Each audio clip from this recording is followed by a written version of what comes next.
This is going to be such a dynamic chat, and it's led by Yelp's own, my dear friend and the Chief Diversity Officer of Yelp, Miriam Warren, will be leading this conversation off.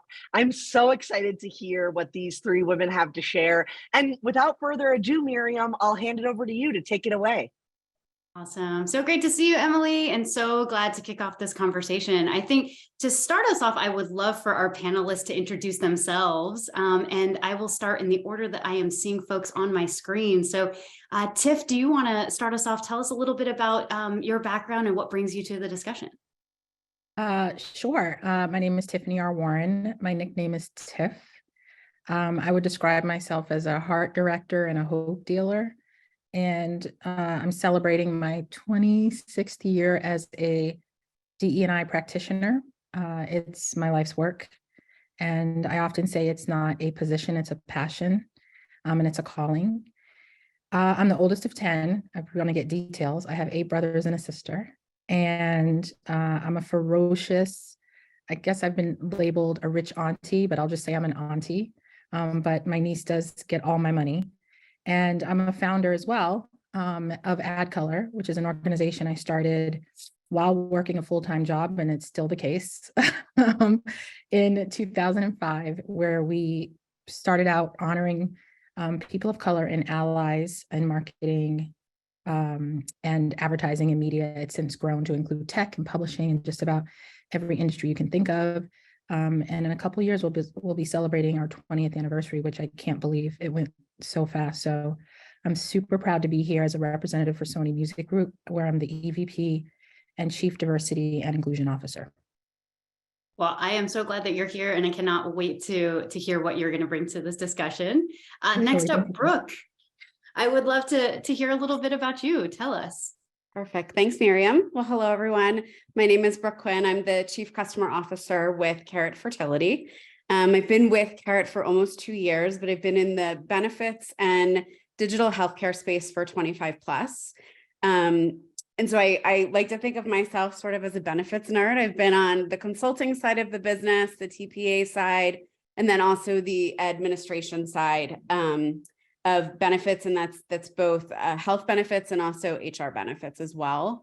At Carrot Fertility, I'm ultimately accountable for both the customer and the member journey. And at the end of the day, very simplistically, ensuring both are ultimately delighted and that we're helping provide fertility care for all and helping with their family forming needs.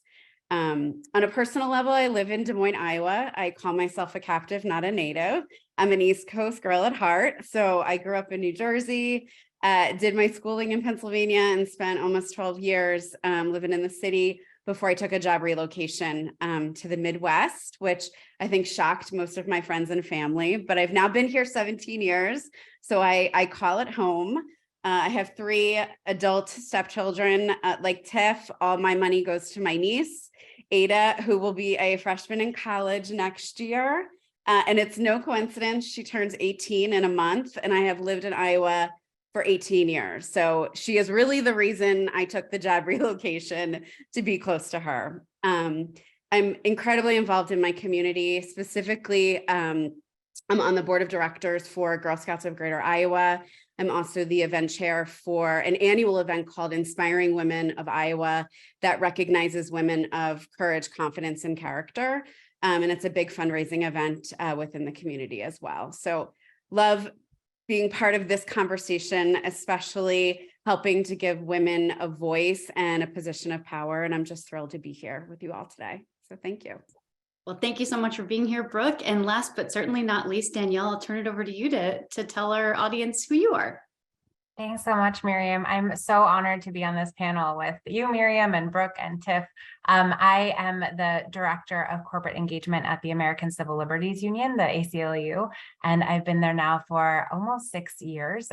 Started the position and started the function at the ACLU in the wake of the Muslim ban, acknowledging that companies across the country and across the globe were starting to think about how they could be using their different resources in order to advance equity in the United States in the face of increasing threats to civil rights and civil liberties. Personally, I grew up in an LGBTQ household, so have been fighting for civil rights since I was a child. And my career has taken me to work for gender and racial equity issues in the workplace, spanning work around immigrants' rights and refugee rights in the workplace, to looking more recently, especially at gender equity in the face of what's going on in attacks against reproductive health and trans rights in the workplace and beyond. Personally, I am also much more, I would say, close to the issue of pregnant workers' fairness and of fairness around moms and parents in the workplace, because I have a 21-month-old and an 11-year-old bonus daughter. They get a lot of my money, but I feel like I'm also still spreading the love to favorite charities and community organizations.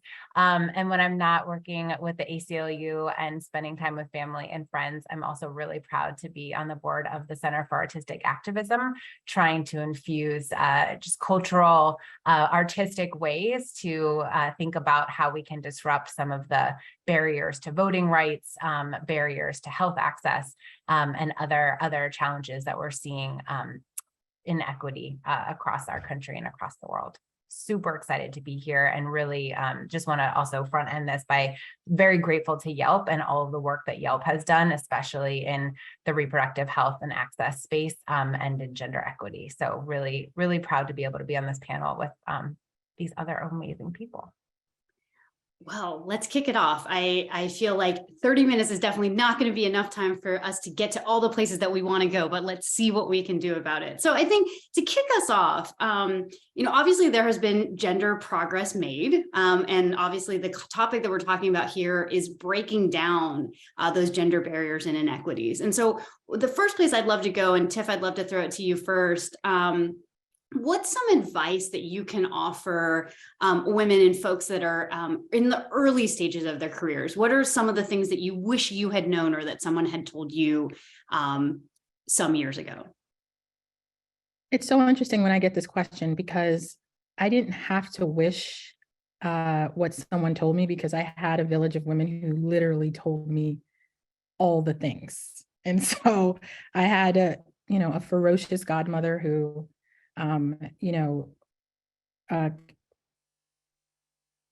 launched a lot of firsts in her career. And so she gave me advice about how to weather those storms. When you're like the first, she knew where I was headed, even as a 10-year-old. And she was like, okay, I got to make sure I gave her advice. But I would say very succinctly, and I said this I gave a speech at my the 30th anniversary of my graduation.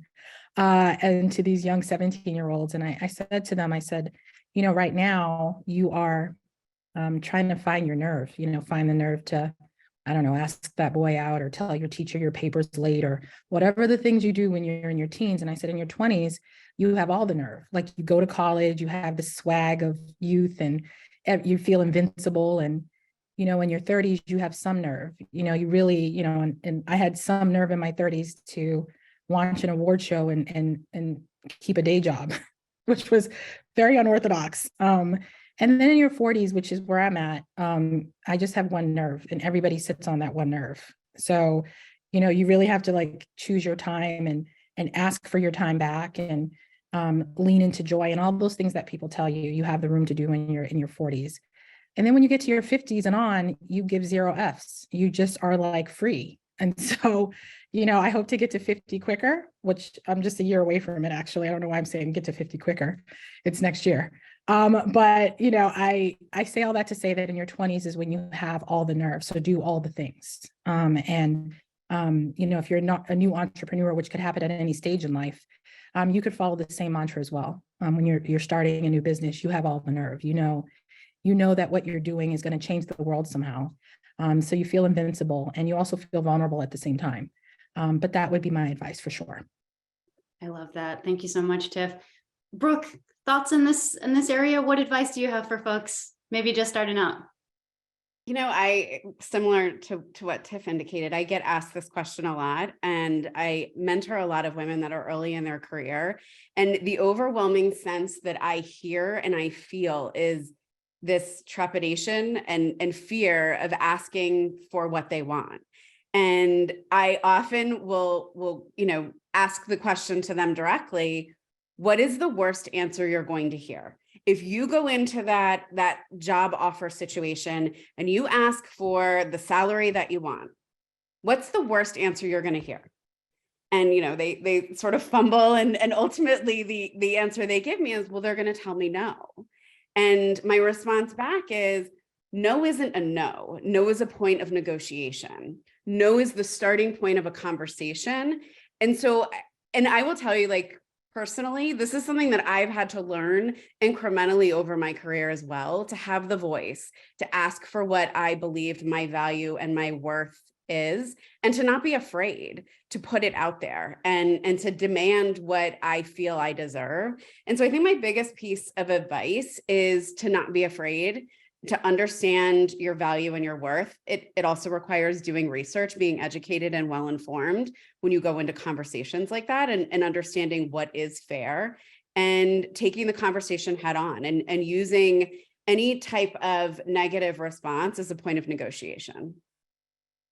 Spoken like a true person who is doing great at sales and all of the pieces around that. I can tell that you are obviously, not only from your title, Brooke, but also from the work that you told us that you do, very good at your day job. And I'm sure that it also spills out into the rest of your life as well. Danielle, I'd love to throw the next question to you first. And that is, I'm thinking about all of you. You come from really different industries, and I'm wondering what the impact of the Dobbs decision was in your day-to-day workplace. I imagine there was an impact on everyone's workplace. What was it on yours?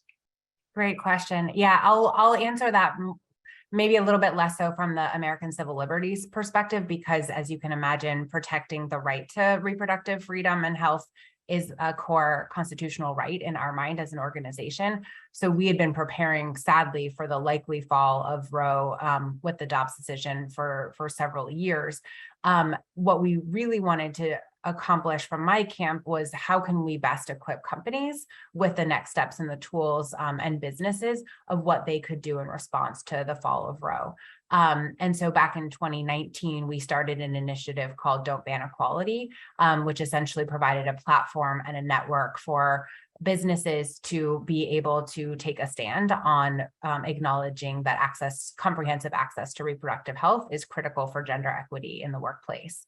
And so after the fall of Dobbs, we quickly realized that we needed to provide 3 different buckets of resources for companies.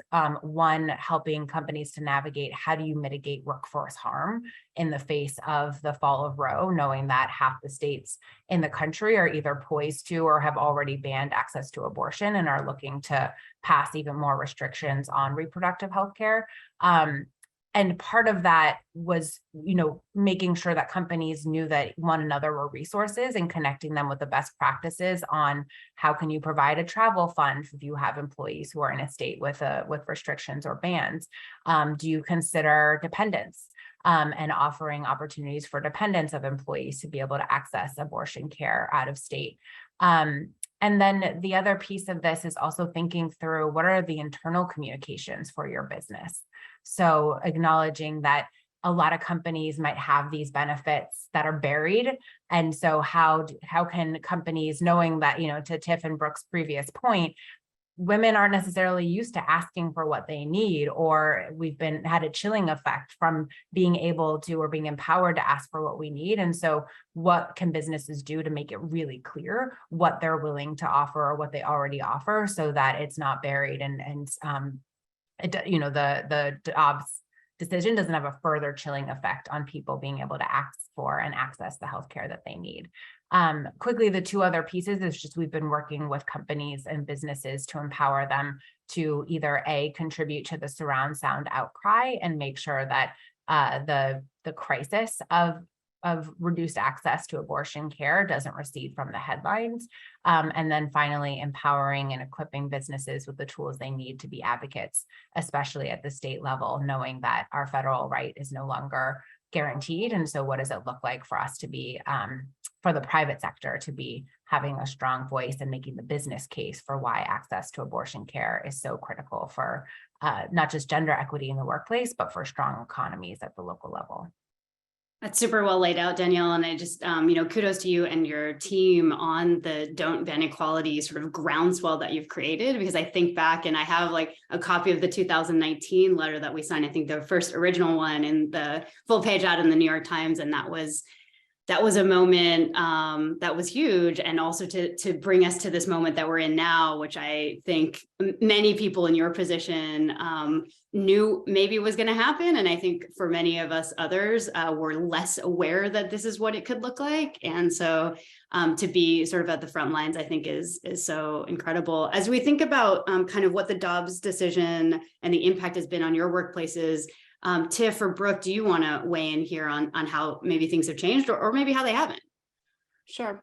I think for Carrot Fertility, we obviously became aware with the leak of the decision, and we quickly needed to act to identify how we wanted to show up for our customers and also support for our members. And so we quickly came out with the option for customers to elect a travel benefit for those members needing reproductive health care relative to non-viable pregnancies and abortion. And with that offering of a benefit, it also required work from a platform perspective to ensure that that travel benefit also provided anonymity and security for those members that were leveraging that benefit. And so it was important for us that we provided optionality to our customers very quickly and had a resolution for those members that were residing in states that they would not have access to that care. Super helpful. As we think about sort of who's in the audience today, the majority of people that are tuning in are small business owners. And we know that being a small business owner means you're doing a lot of different things. It also means that you may not have immediate access to legal advisors, HR professionals, when it comes to reproductive healthcare access. Where would you suggest that small business owners start in this conversation? And maybe Danielle, I'll throw it to you first. Sure. I definitely want to lift up Don't Ban Equality as a resource. One of the things that we're trying to do is provide best practices. So similar to what Brooke lifted up, what are most employers trying to do in terms of mitigating harm for their workforce? We also are a resource in terms of the latest realities in terms of threats to access to healthcare. So namely, we were afraid in this state legislative session that we would see a lot of state bills criminalizing not only people who are pregnant, but also criminalizing employers or aiders and abettors. Luckily, we're not seeing many of those bills progressing. That being said, that's a service that the Don't Ban Equality Coalition is providing to make sure that employers feel like they at least can be up to speed on what are the threats, and then also be part of a community to access best practices from their peers, and to be able to gut check some of their thinking with peer companies and peer small businesses. I think the other piece is the Don't Ban Equality Coalition is working to really empower small businesses to help ensure that reproductive health doesn't stay a third rail issue. Even though small businesses, singularly are small businesses, right? But you all are part of industries, you're part of chambers of commerce, potentially, you're part of business networks. And we know that state legislators in particular are very keen to hear from local business owners and business associations. And so small businesses are small but mighty. So we've seen in different states situations, namely an initiative we have underway in North Carolina right now. So for any businesses in North Carolina, would love to be in touch, that we know that policymakers that are hearing from local businesses, it's really stemming their ability to advance anti-reproductive health initiatives in the state legislature. So we're also trying to equip businesses with talking points, with data about how we know research-wise that anti-reproductive health measures are reducing talent in the workplace in states, how it drives down interest in employers moving to certain states. So really trying to look at how can we empower businesses and business owners, business leaders to be part of that that advocating force to say that, you know, reproductive health is not only important for human rights, but it's also important for a stable economy. Tiff or Brooke, any suggestions on where small business owners can start on this issue? I'm going to defer to Danielle. She is the expert in this space. I work for a rather large company that certainly moved very quickly to action on all fronts. But yeah, no, when I'm in the room with subject matter experts, I am quick to defer. So I will defer to Danielle and Brooke. I don't know that I have much more to add to Danielle's very comprehensive response. The only piece that I would add is I think small businesses can start with normalizing conversations. I think conversations around reproductive health have often been followed with stigma. And I think the more companies talk about it, regardless of your size, the more you're normalizing it and making it okay for people to talk about issues that they're having as it relates to that. And I think that it's also providing flexibility in work schedules as it relates to reproductive healthcare. So there's things that small businesses can do if they're not at a point of offering a travel benefit or offering a fertility or family forming benefit. I think there's small acts to help normalize reproductive health in the workplace. I think that's so, if I can just, Miriam, just underscore, Brooke, I think that's so important. And I think just to, in addition to that, like if you're normalizing that conversation within your own workplace, can you also be normalizing it in conversations with business associations, chambers of commerce that you're a part of? Because part of the issue is we were all caught flat-footed in a way with the Dobbs decision because we had allowed abortion to be a third rail issue when we know it's so central to the lives and livelihoods of more than half the population. So love what you said, Brooke. Thank you. Yeah, absolutely. And think that this is a conversation that, you know, obviously has come into the forefront where more of us are saying we will not stand by and not talk about it. And we will have these conversations at the dinner table, and we'll have them in boardrooms, and we'll have them kind of wherever we can have them, and even places where we can't. And I think that is so important to say. In the same vein, many of the small business owners that are on this line right now are women, and they may be thinking about family planning, they may be thinking about fertility benefits, maternity leave, either for themselves or with their workers or both. And I know that there have been a number of changes at the federal level. So I'd like to start there with you, Danielle. What are the changes that are happening at the federal level? And then I'll come to you, Brooke, on some suggestions on how they can start thinking through the benefits. Thanks, Miriam. Yeah. So in addition to the doom and gloom that is the Dobbs decision and similar likely Supreme Court cases, and you know, the lack of Congress being able to move forward on certain protections, we can laud that Congress passed two really game-changing pieces of legislation in the last Congress. Both the Pregnant Workers Fairness Act passed, as well as the PUMP Act. And while those acts only apply to employers with 15 employees or more, they represent a really important, I would say, pivot in terms of the way that employers are thinking about how to protect pregnant employees and also employees that are pumping. And so I think even for businesses that have less than 15 employees, this is a really important piece of legislation to look at in terms of thinking about, we know that over 85% of women in the workplace are going to be pregnant at some point during their tenure, during their employment. And so what does it look like in your business to think about reasonable accommodations to make sure that those pregnant people or those nursing parents don't feel like they have to leave the workforce or cut their hours or have to hide the fact that they're pregnant or hide the fact that they're nursing in order to be able to both maintain working and also be healthy and take care of their young ones. So I'll end there, but because I know we don't have a ton of time, but happy to answer more questions. But that's some exciting landscape shift that we are seeing acknowledgement, at least, that even though pregnancy discrimination was passed in 1978, that these laws are not self-actualizing. And so it was really important that Congress, in a bipartisan way, acknowledged that pregnant workers and nursing workers were still being discriminated against and forced out of the workplace just for trying to protect their own health and the health of their families. Indeed. I know that we've talked quite a bit about the Dobbs decision, and there is actually a number of things in front of the Supreme Court right now that that we can expect to come down in the very near future. One of those issues is affirmative action, where we expect that either the Supreme Court will redefine what that means or completely overturn it. Tiff, I want to come to you first on what you think the broader impact might be to business owners, depending on how the Supreme Court rules, and also how those business owners can think about preparing themselves for potential state legislation and other bills that are tied to race and gender in the workplace.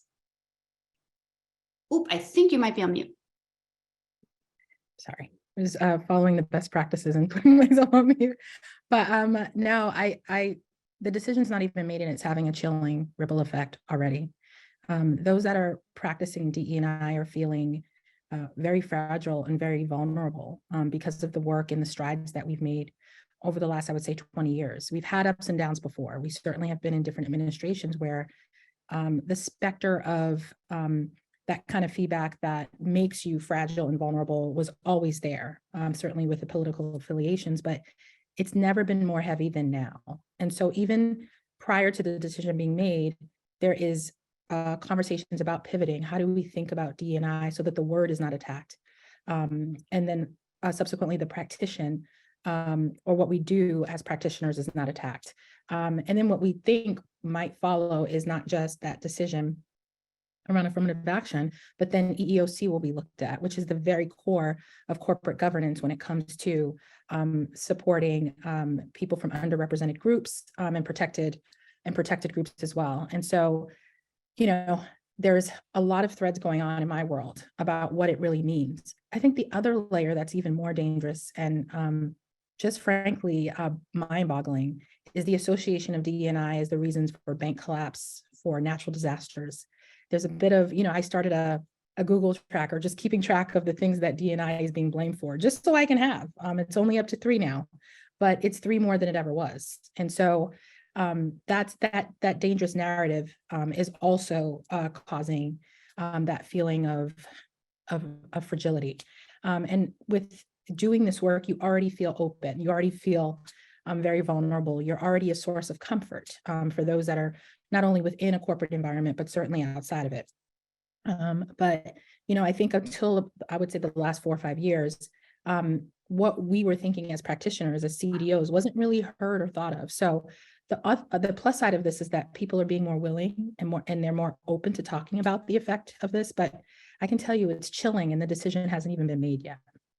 Yeah, absolutely. I mean, as a fellow CDO and having I forced myself to read the Wall Street Journal every single day, and I read it over the weekend and saw exactly what you're referring to. It's sort of like this idea that a focus on diversity and inclusion could somehow bring down the collapse of one of the country's largest banks, and sort of this representation of a board that is still overwhelmingly male and overwhelmingly white, just calls into question a number of things. And also, you know, as you see a lot of these tech layoffs happening, you see a lot of the systematic dismantlement of these programs that, frankly, in many companies have only been committed to in the last 3 years, and then to be dismantling them so soon is.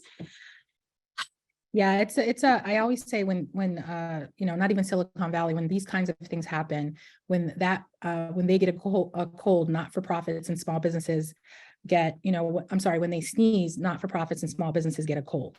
And so the ripple effect of what's happening, the pulling away of resources, a lot of companies, a lot of small businesses scaled up to support these efforts. And now the pulling back of those resources, you're leaving a lot of these companies with no way to continue to be in existence. And so I'm watching it very carefully. And as someone who runs a not-for-profit, it is a very sensitive time for all of us. And a not-for-profit that's focused on DE&I, wow. It couldn't be more of a fragile time than right now. Yeah, you're absolutely right in the eye of the storm there, Tiff. Wow, Danielle, Brooke, Tiff, I wish we had 2 more hours to talk because there are so many more places to go, but we also have the next panel coming in. Thank you so much for spending a little bit of time with us. I hope folks out in the audience who have additional questions will think about following these wonderful folks that have been so kind to share their wisdom and experiences with us today. Thank you so much. Thank you. Thank you so much, Miriam.